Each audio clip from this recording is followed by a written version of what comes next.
painful but helpful tests. When we experience negative psychological results because of our human failures, we should not be surprised if God tests us in our areas of vulnerability. Here now is Gene to explain this principle. Now, we see this unfold here in chapter 5, picking up with verse 1. Later, Moses and Aaron, the two of them now are together. Moses and Aaron are back in Egypt, traveling across the desert, and they went in and they said to Pharaoh, they're carrying out God's instructions. And their statement was this: this is what the Lord, the God of Israel, says. God says, let my people go. Let my people go so that they may hold a festival for me in the wilderness. And God had specifically told them to ask that request. But notice Pharaoh's response. Pharaoh responded, who is the Lord? Rather arrogant statement, but it's also a statement of ignorance. Who is the Lord that I should obey him by letting Israel go? In essence, he said to these two guys, Moses and Aaron, do you know who I am? I'm the Pharaoh.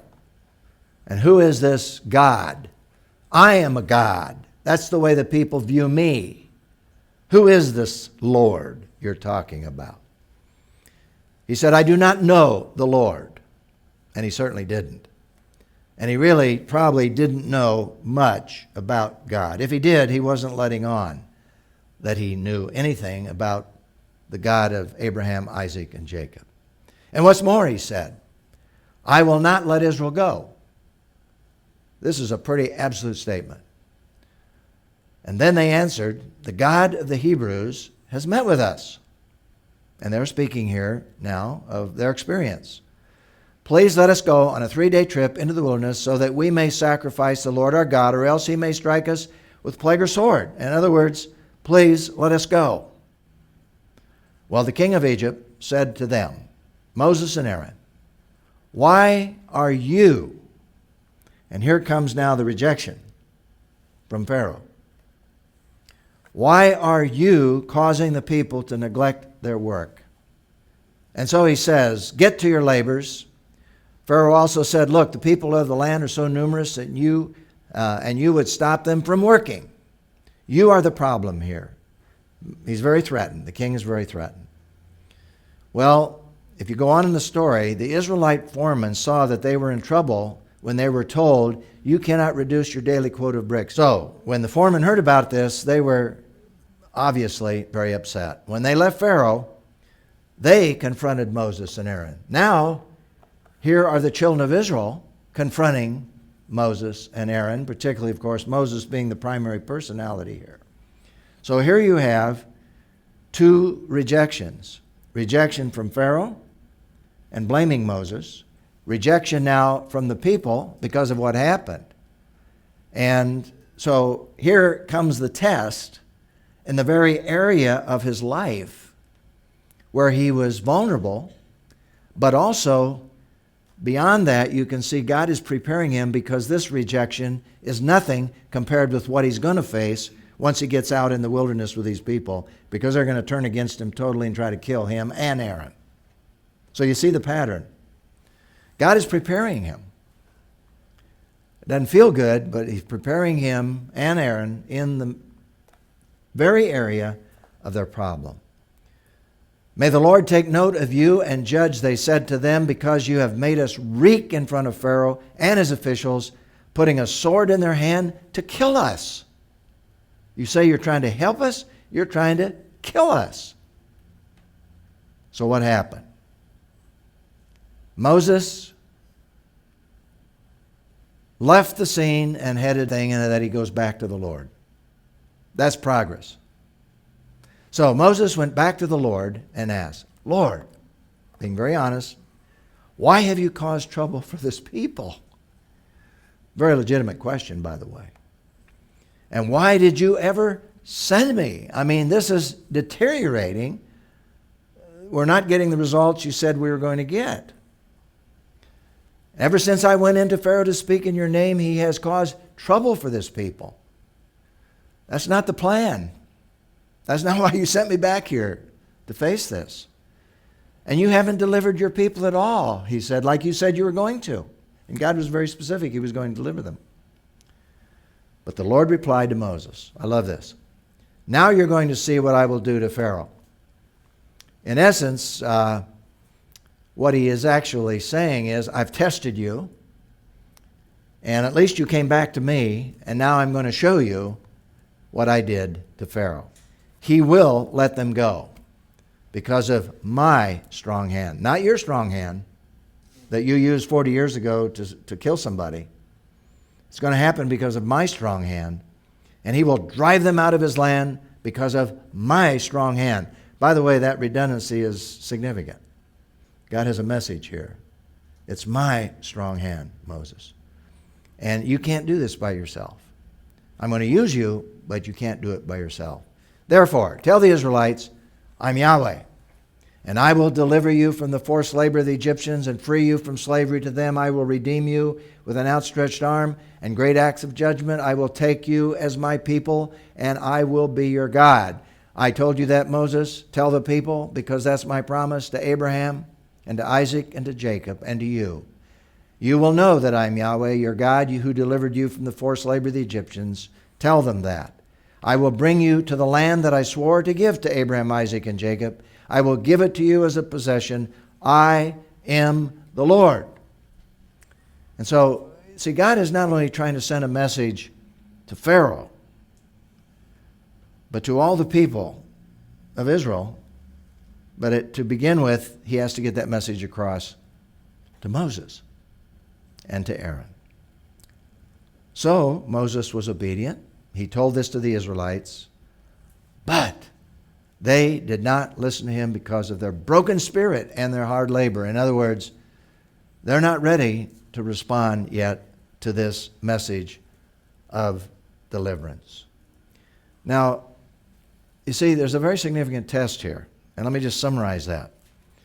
God was allowing Moses to experience emotional pain in his area of vulnerability in order to prepare his servant Moses for even greater resistance both from Pharaoh and from the children of Israel. It's not a very pleasant kind of thought, and I think that if God had said up front to Moses, Moses, you haven't faced anything yet, he's already discouraged. So God's unfolding this and testing him and preparing him. And Moses is passing the test. Not too victoriously, but he is passing the test, step by step, as God prepares him.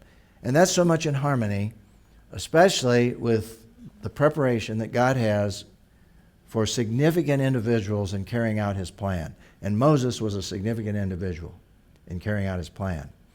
Now, we came up with a principle when we looked at that in the New Testament. It's very similar. We should not be surprised if the Lord at times tests the extent of our love for him. So the question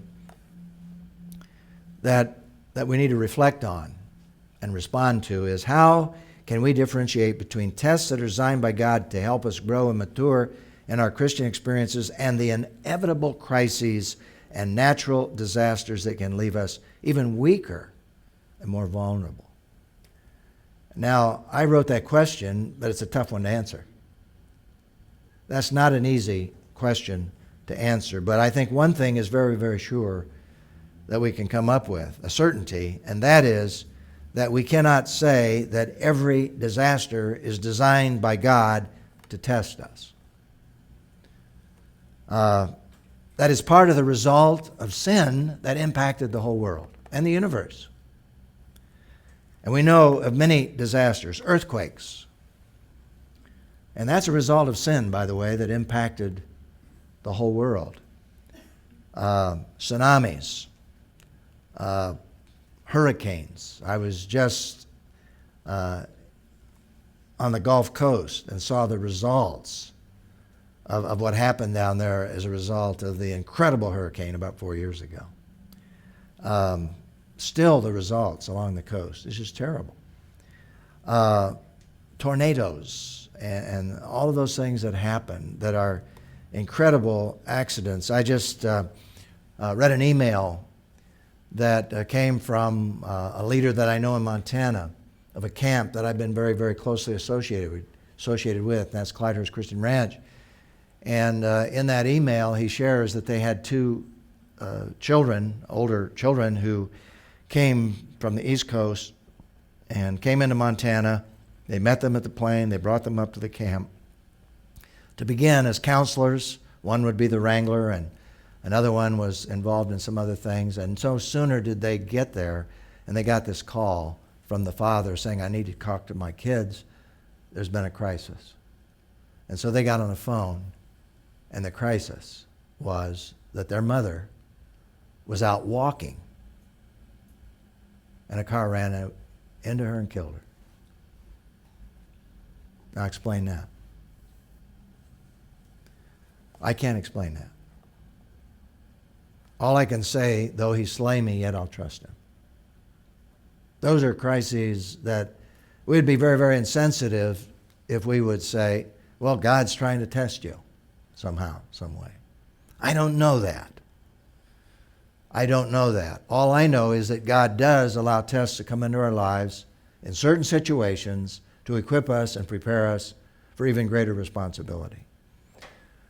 And I've seen that in my own experience, where God has had to deal with issues in my own life, that if I'm going to be able to handle even greater responsibility in His work, that I have to pass this test, and this test, and this test. But as I look back, I can see how God was at work in that. Now, looking at that from an overview, all things work together for good to those who love the Lord, who are called according to His purpose. And to be honest with you, I can explain all that, except that I know it's wrong to say that God is behind every crisis, every disaster that takes place. He certainly is sovereign. He's in control. But there are certain situations where He does allow us to be tested in order to equip us and to help us. And I think that even in some of these crises that are general crises that happen to people, Christians, non-Christians, it just happens to people that are totally innocent of situations, that even then, as a believer, if we can at least see there's got to be some meaning here that can help me at least to grow and mature in Jesus Christ. And as I talk to the people who knew about this at the camp, even to this day, the way in which they gathered around these two young people, prayed for them, took them back to the airport, sent them off, you could see that God was using that in their lives to trust Him more. Not that He had caused it so they'd trust Him more, but they were trusting God more in the midst of this circumstance. So even in those situations, we can learn, we can grow, and become more effective servants of the Lord Jesus Christ. Some of these things I cannot explain, and don't even try, because I've seen crises that are so devastating, they destroy people. They can't handle it. It destroys them. So, we just have to trust God in those situations and look at the broader principle, and certainly look at the life of Moses and the way he helped him and encouraged him through this process.